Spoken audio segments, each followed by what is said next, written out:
Welcome to the Know. I'm Matthew Jenkins. I'm Ryan Haywood. First, you couldn't find other players in No Man's Sky. Now you can't even see its reviews. And that's because players have started targeting negative reviews of the game with distributed denial of service attacks. Not cool, internet. Welcome. Not cool. But it is very internet, though, isn't it? Yeah, pretty much. The unlucky recipient of this totally irrational response to totally legitimate criticism is none other than the video game critic Jim Sterling, who, if you aren't familiar with his work, seems to have a knack for landing in these type of situations. Usually with developers, though. I mean, yeah. a lot of times it's like developers going back and forth with him. Remember not, that time fans Bethesda DDoS'd him?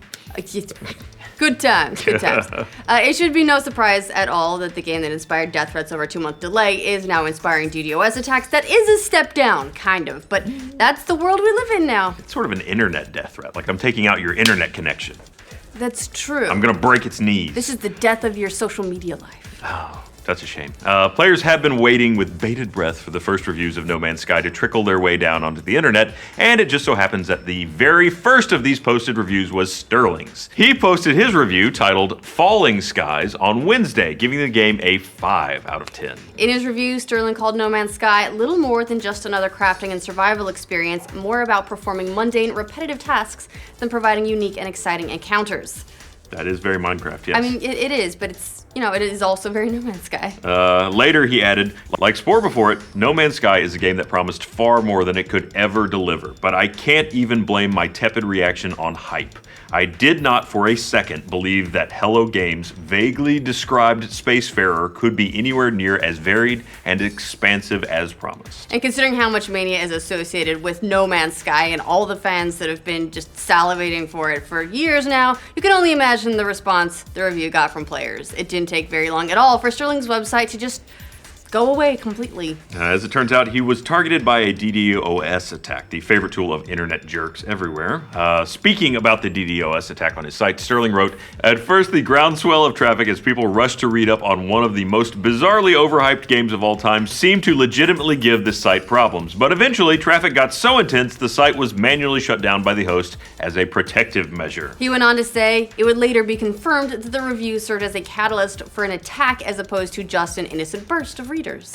Those innocent readers. Poor innocent readers. They just want to review. They're just, I like the idea that there's now so many people want to read it. Oh, no, they don't. That's They're just hate. We're just that's being just attacked. hate. Fortunately for Sterling, his site being taken offline is ultimately a pointless endeavor for internet ne'er-do-wells. He doesn't run any ads on it, and the review was also available on Google Cache. He's also no stranger to getting attacked for pieces like this, so it's basically old hat for him. He just goes into attack mode. People were similarly incensed about his reviews for games like Assassin's Creed 2 and The Witcher 2 back when he wrote for Destructoid. The thing is, Sterling's review is hardly an outlier. Judging by the game's Metacritic score and reviews that are now pouring in, No Man's Sky is proving to be one of the most divisive, popular games we've had in recent years. It's currently sitting at a 69 on Metacritic, with other reviewers echoing Sterling's sentiments about the game. Attack of the Fanboy, for instance, called it boring and a letdown, writing, "To boil it down to its most basic, No Man's Sky is a procedurally generated survival game with crafting elements. A rather repetitive survival game with crafting elements, actually. One that asks you to repeat mundane tasks over and over again while gallivanting across the massive procedurally generated universe." Yeah, Destructoid had similar feelings about the game's repetitive nature, calling No Man's Sky a fun sandbox game that's full of wonder, until it isn't. Unlike other similar titles, the magic fades over time because 18 billion planets, 18 quintillion, don't matter if it feels like there's only truly 20 unique ones. Ooh. Video Gamer also agreed in their review, saying it doesn't take very long for the patterns to start emerging, for the signs to start showing that yes, this procedurally generated cosmos has the same fundamental problem as everyone before it. That by the time you've figured out how to get around, you've pretty much seen everything it has to offer. In general, most of the negative scores focus on the same things. It's not enjoying the game's core survival and crafting mechanics, but there are just as many, if not more, positive reviews praising the game's unstructured nature, its scope, and how sublime it can be when you play it on its own terms rather than expecting it to be something it's not. However, this is still pretty much super early, considering that there are only 18 reviews of the game even available. The PC version hasn't even dropped yet. It's any minute now. About to drop in like 3 minutes. go hit download. There's no telling how that score is going to level out over time, or if it will at all. If the early score is any indication, it's probably going to stay pretty divisive for some time. Really, this just goes to show that the review score isn't what's really important, and the text is the more component of the reviews. We've said this before in other stories about backlash to video game criticism, but the reviewer's job is to evaluate the game they played and quantify it, why they felt positively or negatively about it.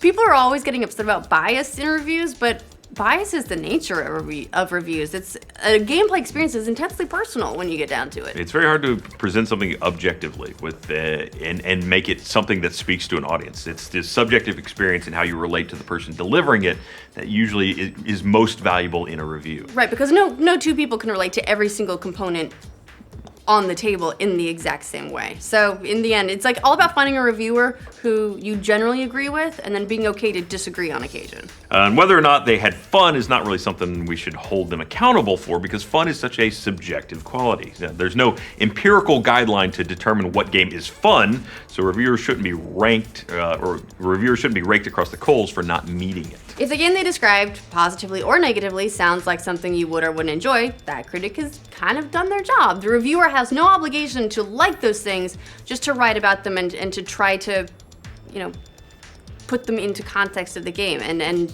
let you know whether, based on what you like, you'd enjoy it or not. Yeah, many of No Man's Sky's detractors are criticizing it because inherently they don't enjoy crafting and resource collecting. But if you do, then great.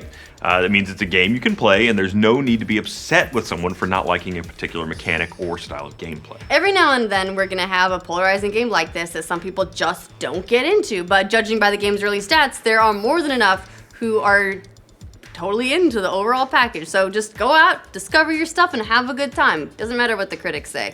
Maybe together, maybe not together. We're not sure if We you're don't know yet. together or not. Together invisibly. Yes, it's spiritually together.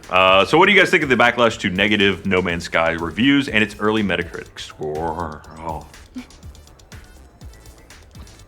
So Metacritic score is what the word was. What do you guys think about that? What do you guys think about the early reviews and its Metacritic score? It's not great, right? It's great, right? Let us know in the comments. Shh now. For future updates about No Man's Sky and all the gamer rage you can handle, like this video and subscribe to The Know. On one of man, can't read today. You're okay. You want rubs? You get rubs, Ryan. Reading rubs. At first, Ryan just purred at me. It was weird. You're gonna be okay. There's a place for me, I know. There's a place I can go and learn to talk. No, there's not. I'm gonna find my center. Hold on. There we go. Gather. There we go. Ready? In. Okay. News.